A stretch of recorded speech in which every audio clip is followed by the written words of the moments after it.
দাও আমার লাগাইতে। এই বেয়াদব, তোমাকে কতদিন বলবো শার্টগুলো এখান থেকে নিয়ে ইস্ত্রি করে আলমারিতে রাখার জন্য? এখন আমি অফিসে যাবো কেমনে? শার্টের এখানে যে পড়ে আছে, এটাও তোমার মা বাবা শিখায় নেয় না?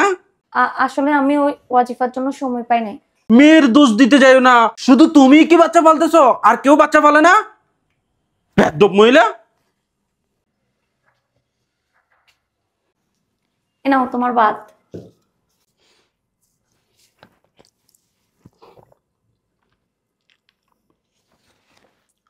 এগুলো কি রান্না করছো? দিন দিন তোমার রান্নার হাতে তো বাজে হইতেছে। কি সমস্যা তোমার? তোমার বাপের বাড়ি থেকে একটু রান্না বান্না শিখে আসতে পারো না ভালো করে? তোমার খাবার তুমি খাও। বেয়াদব মহিলা।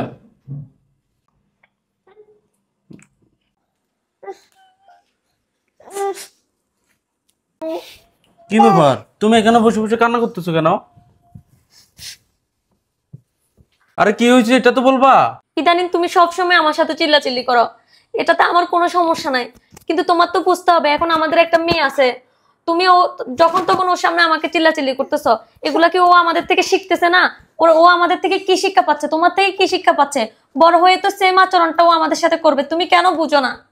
আসলেই তো, আমি তো বাচ্চার সামনে যখন যা ইচ্ছে তাই ব্যবহার করতাম তোমার সাথে। আমার তো এটা করা একদমই উচিত হয় নাই। যাই হোক, তুমি আমার ভুল ধরাই দিছো, সেটা আমি বুঝতে পারছি। আজকে থেকে আমি বাচ্চার সামনে, অন্তত বাচ্চার সামনে এই ধরনের কোনো আচরণই করব না। সেটা আমার বাচ্চার জন্য অনেক ভালো হবে। তোমাকে অনেক ধন্যবাদ বোঝার জন্য।